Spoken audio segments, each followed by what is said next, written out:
Buenas tardes. Buenas tardes. ¿Cómo se siente el pueblo de Dios? Bendecidos. Encendidos y en victoria. Así es. Bueno, vamos a darle la gloria a Dios y vamos, ya sé que el Espíritu Santo está aquí desde que estamos invocándolo, pero siempre cuando vamos a dar un tema, vamos a predicar, tenemos que encomendarnos a esa fuerza divina y yo quiero hacerlo de esta manera. Ven, Espíritu Santo, ven por medio de la llama del amor del Inmaculado Corazón de María e infunde en cada uno de nosotros la llama de tu amor. Amén.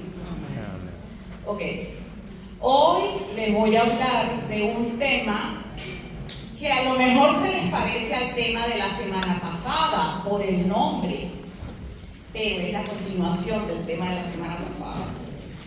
El tema de la semana pasada hablamos sobre la fe y en este vamos a hablar también sobre la fe, pero en este vamos a hablar sobre las exigencias de la fe, porque estamos cansados de hablar qué es la fe, que yo tengo que tener fe, pero ¿qué es la fe? ¿Qué es la fe? Ya todos nosotros sabemos qué es la fe, ya ustedes conocen mucho de eso. Sabemos que es un concepto abstracto, pero que cuando uno está nuevo le cuesta un poquito, porque dice, bueno, yo creo en Dios. Si tener fe es creer en Dios, yo tengo fe, ¿verdad? Entonces, en Mateo 17:20, que todos ustedes se conocen esa palabra, dice, si tuviera fe, ¿qué más dice? Tú le dirías a las montañas, muévanse, muévanse, muévanse. Eso dice Mateo 17:20, que si fuera como un granito de mostaza. Yo quiero pedirle a algunas hermanas que están por aquí en el público que me repartan unas bolsitas que tienen en su mano a las personas que estén cercanas, porque quiero ejemplificarles algo con esas bolsitas. Unas bolsitas así. Yo quiero que ustedes tengan estas bolsitas en las manos.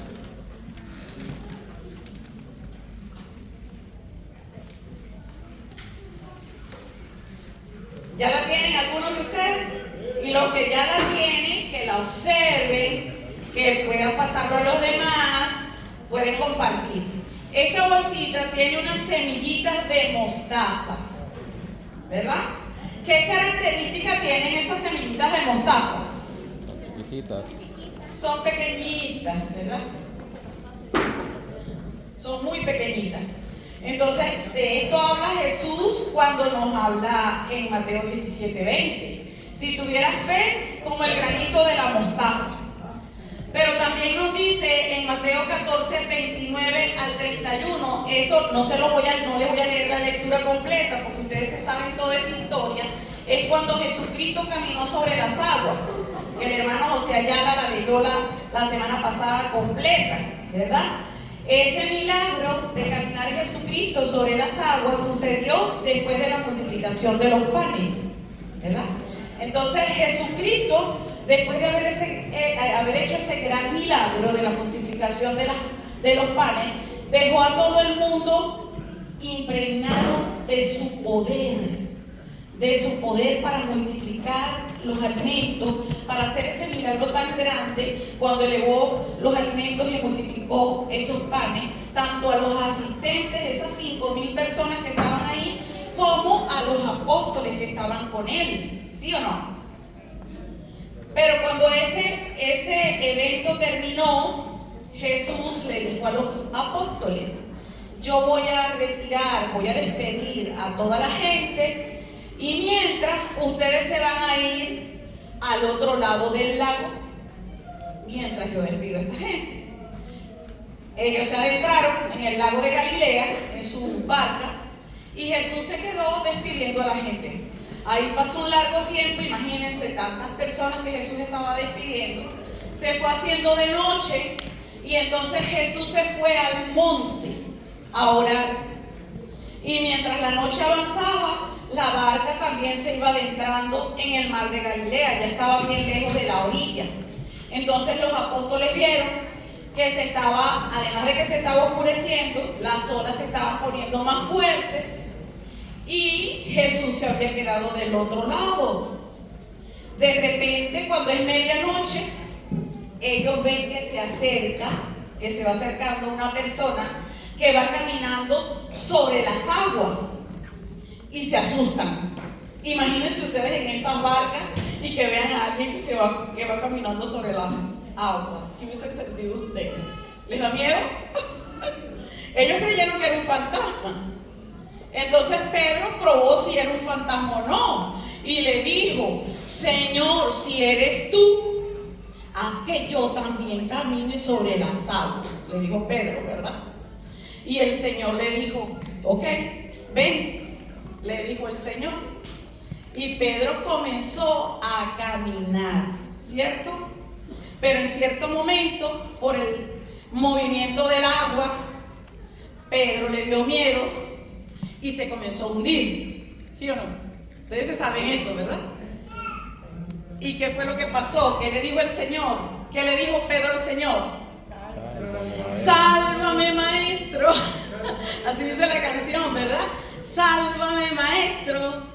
Sálvame que perezco, ¿verdad? Sálvame, Señor. ¿Y el maestro qué hizo? Le dio la mano, lo salvó. Le dio la mano. El maestro le dio la mano. Pero además de que le dio la mano, ¿qué le dijo? Hombre de poca fe, ¿por qué dudaste? Entonces, ahora, cuando yo estaba preparando este tema, yo me puse a pensar, bueno, la semilla de mostaza, él dice que tiene que ser como la semilla de la mostaza, y a Pedro le dijo que era de poca fe. O sea, pequeñas, pocas, para mí se parecen. Entonces, ¿cómo es que tiene que ser la fe? Comencé yo a quebrarme la cabeza y entré por primera vez en mi vida en una contradicción con respecto a esas dos cosas. Por primera vez en mi vida. Entonces comencé a pedirle al Espíritu Santo que me dijera cómo explicar esto. ¿Cómo es que quiere el Señor que yo explique esto? Y lo que me dijo el Espíritu Santo era que lo explicara a través de la característica del grano de la mostaza. Amén. Entonces, por eso yo le traje la muestra. El grano de mostaza, los que tengan la muestra en su mano y los que no, pueden compartir con los que tengan cerca qué relación puede tener con nuestra fe. ¿Cuál es la relación de ese grano con nuestra fe? Porque Pedro tenía fe o no tenía, vamos a ver. Sí. Pedro tenía fe, ¿sí? De hecho, sobre él fundó Cristo su iglesia. O sea que no se puede decir que Pedro no tenía fe. Sí tenía. Pero ¿cómo era? Entonces vamos a ver a través del grano de la mostaza cómo tiene que ser esa fe de nosotros para que esa fe funcione realmente, o para que agrade a Dios, mejor dicho, porque lo que nosotros tenemos que buscar en nuestra vida cristiana es agradar a Dios. En este momento, yo con esta prédica lo que estoy queriendo es agradar a Dios primeramente, hacer su voluntad en lo que Él me ha pedido, ¿verdad? Eso es lo primero. Nosotros tenemos que buscar agradar a Dios. Entonces, investigando sobre las características del grano de la mostaza, fíjense lo que encontré. Bueno, ustedes ya me dijeron que el granito es pequeñito. Sí, es pequeñito. Y justamente fíjense que si la fe de ustedes es pequeñita, no se queden con que sea pequeñita. Porque sea pequeña no quiere decir que es pequeña permanentemente. Porque Jesucristo, Dios, para Dios, Él hace nuevas todas las cosas. Las cosas para Dios no son permanentes. Lo que te esté pasando hoy, eso no es permanente. Él puede cambiar esa situación. Aunque hoy tú te consideres una persona pequeñita, que tú no sabes nada del Señor, que apenas lo estás conociendo, que apenas estás conociendo de su palabra, o que es la primera vez que vienes a una asamblea como esta, o que es la primera vez que escuchas de Él, no importa.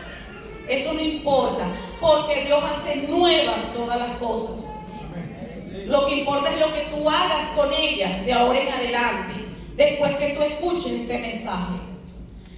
Como segunda característica, el grano de mostaza es resistente. Él es difícil de partir, además de que por la característica de que es pequeño, como que se le evade a uno de los dedos. Es difícil de partir, o sea que es resistente. El Señor quiere que nuestra fe sea resistente, que aunque nos den patadas, aunque nos abatan las situaciones, nosotros tenemos que resistir en todo momento. La otra característica, que estos granitos tan pequeñitos, cuando se siembran, crecen rápidamente y hacen un árbol frondoso, grande, es decir, que dan fruto rápidamente. Crece rápidamente y da fruto. Así debe ser nuestra fe. Aunque sea pequeñita, tiene que comenzar a crecer y dar fruto. Esa es otra de las cosas. La otra característica importante es que la semilla de la mostaza no es una semilla híbrida, es decir, es la única semilla del mundo que no se puede mezclar con otra. Es auténtica, es única, no es híbrida. Es decir, ustedes, cada uno de ustedes, de los que están aquí, sea primera vez que están acá o sea enésima vez que ustedes están acá, que sean servidores de muchos años, cada uno de ustedes y yo estamos construyendo nuestra propia carta, así como lo dice San Pablo en la segunda carta de los Corintios. Es decir, cada uno de nosotros está construyendo nuestro propio testimonio con el que después vamos a servir al Señor. Somos auténticos, somos únicos, ¿ok? Entonces, es bien importante saber esto. Entonces, en este momento yo les voy a hablar, un poquito de quién soy yo, además de que la que baila aquí, además de que la que baila mucho aquí en el frente. Bueno, ya ustedes saben mi nombre, me llamo María Ollarves, yo vengo de Venezuela. El mes próximo voy a tener 6 años en los Estados Unidos. Tengo 3 hijos. Estuve casada durante 17 años. Soy ingeniero químico de profesión y ejercí como profesora de la Universidad Politécnica durante 15 años en Venezuela. Y posterior a eso, ejerciendo mi profesión, ejercí como delegación científica venezolana en varios países donde tenía que presentar investigaciones científicas porque me desarrollé en ese ámbito. Daba clases en el área de ingeniería de procesos químicos, toda el área de ciencias duras, como le dice teóricamente en el área científica, el área de ciencias duras. Y pues ese fue mi trajinar en el ámbito profesional. En el año 2011 comencé a servir en la renovación carismática en Venezuela. Pero comencé a servir en el mismo año que estaba recibiendo el título de doctora. Tengo un título de maestría y un título de doctorado. Y en ese mismo año comencé mi servicio como en la renovación carismática católica.